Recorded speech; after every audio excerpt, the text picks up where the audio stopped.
इतनी जोर की बारिश हो रही है। 2 दिनों से यह बारिश तो रुकने का नाम ही नहीं ले रही है। मुझे लगता है अब जल्दी ही मेरी छत से पानी टपकने लगेगा। तभी उधर से एक शेर बारिश से परेशान होकर छिपने की जगह ढूंढते ढूंढते उसी किसान की झोपड़ी के पीछे बने तबेले में घुस जाता है, जिस तबेले में उस किसान के कुछ गधे बंधे हुए थे। अंधेरा ज्यादा होने के कारण शेर गधों को देख नहीं पाता है और उन्हीं के बीच जाकर खड़ा हो जाता है।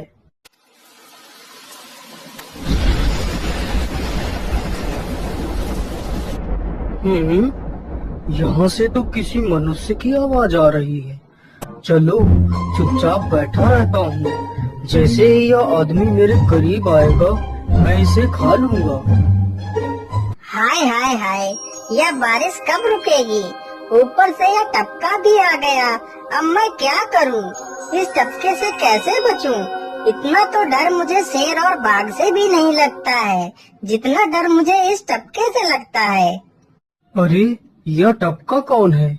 मुझे लगता है यह टपका तो मुझसे भी ज्यादा खतरनाक है। तभी तो यह आदमी शेर और बाघ से ज्यादा इस टपके से डर रहा है। चलो जल्दी से मैं यहाँ से निकल लेता हूँ, नहीं तो कहीं टपका ने मुझे देख लिया तो मेरी खैर नहीं है। ओहो, अब मैं इस टपका से कैसे बचूं? चलो जल्दी से मैं अपनी मौसी के घर चला जाता हूँ।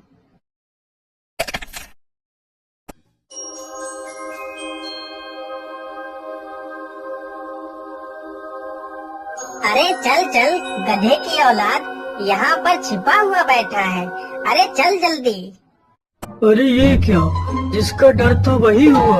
यह टपका तो मुझ पर हावी हो गया।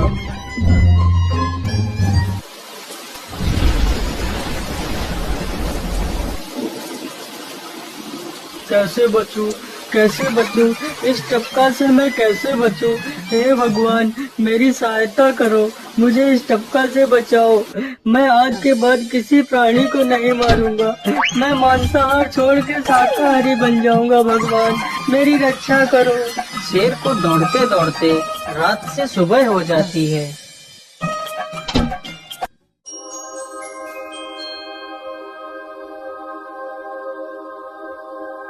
अरे देखो देखो, यह तो शेर की सवारी कर रहा है। अरे हाँ, सच में ये तो शेर की सवारी कर रहा है। इसे तो डर भी नहीं लगता है। अरे उधर तो देखो जरा, यह आदमी कितना बहादुर है। यह आदमी शेर की सवारी कर रहा है। जिस शेर को देखकर हमारी धोती आगे से गीली और पीछे से पीली हो जाती है, यह तो उसकी सवारी कर रहा है। ये गांव के लोग भी ना पागल हो गए हैं, जो इस गधे को शेर। अरे बाप रे, यह तो सच में एक शेर है। हे भगवान मेरी रक्षा करो, शेर तो मुझे खा ही जाएगा। राम राम राम राम राम। अब क्या होगा? इस शेर से कैसे बचूं? अरे यह तो एक बरगद का पेड़ है। यही अच्छा मौका है, जल्दी से इस बरगद की जड़ पकड़कर ऊपर चढ़ जाता हूँ।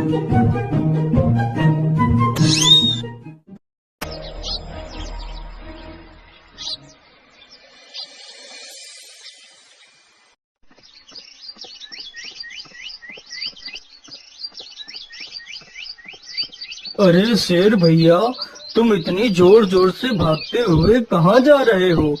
आप तो बहुत डरे हुए लग रहे हो। आप तो जंगल के राजा हो, आपको किसका भय है? टपका, वो टपका मेरी जान के पीछे पड़ा है। अरे शेर भैया, जरा मुझे बताओ वो टपका है कहाँ? अरे भालू भैया, वो टपका मेरी पीठ से उतरकर उस बरगद के पेड़ पर चढ़ गया है। उसने मुझे रात भर खूब दौड़ाया है। वो तो भगवान का शुक्र है कि मैं जिंदा बच गया।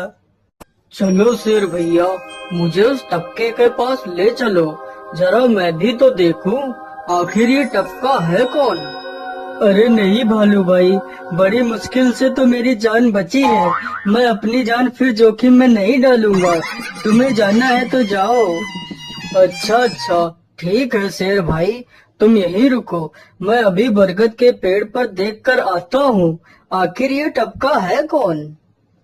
जाओ जाओ बच्चों, जब वह टपका तुम्हारे ऊपर हावी होगा तो पता चलेगा। अरे कहाँ है यह टपका जिसने राजा जी की हवा टाइट कर दी? चलो इस पेड़ पर चढ़कर देखता हूँ। अरे बाप रे बाप, शेर क्या अकेला कम था, जो ये भालू भी आ गया। मुझे लगता है कि आज मेरी मौत निश्चित है। भालू पेड़ पर उल्टा होकर चढ़ने लगता है, तभी किसान और तेज से कांपने लगता है। कांपने की वजह से किसान के हाथ से छड़ी छूट जाती है और उल्टा होकर चढ़ रहे भालू के पिछवाड़े पर जा लगती है। भालू धड़ाम से जमीन पर गिरता है।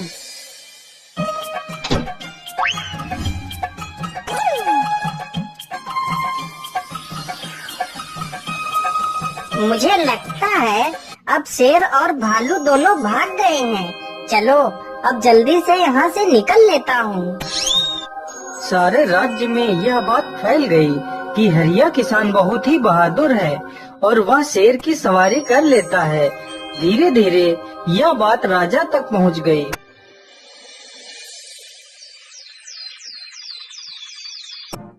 महाराज, क्यों न हम पड़ोस के गांव से हरिया किसान को बुलवा लेते हैं। वह बहुत ही बहादुर है।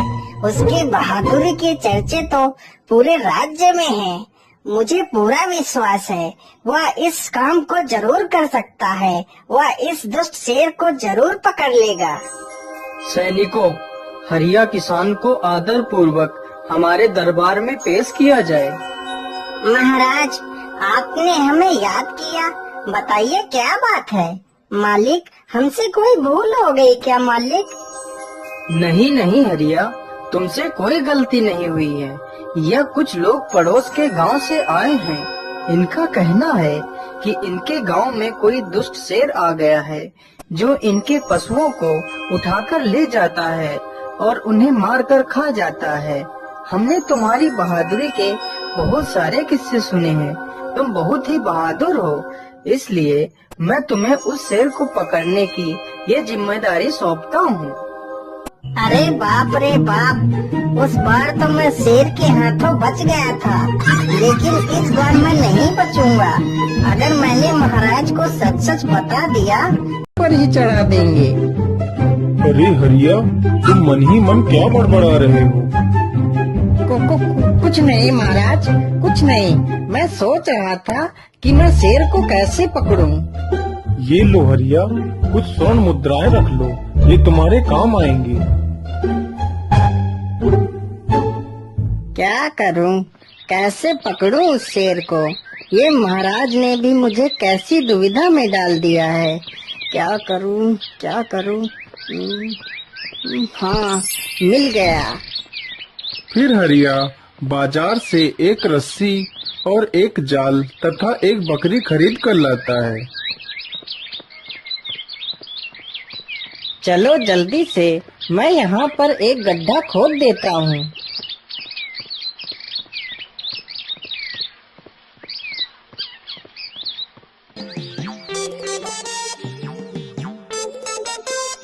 गड्ढा तो खोद दिया।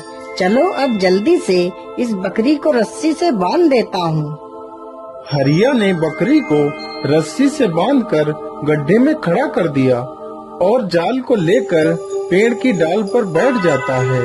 थोड़ी ही देर बाद जब बकरी को भूख लगती है तो वह चिल्लाने लगती है। अरे, यह तो बकरी के चिल्लाने की आवाज है, लेकिन यह आवाज आ कहाँ से रही है? आसपास तो कोई नहीं दिख रहा है। मुझे लगता है यह आवाज उस पेड़ के पास से आ रही है। चलो चलकर देखता हूँ।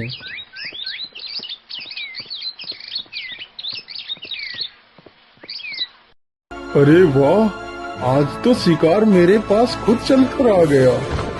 शेर तुरंत ही बिना देर किए हुए गड्ढे में छलांग लगा देता है।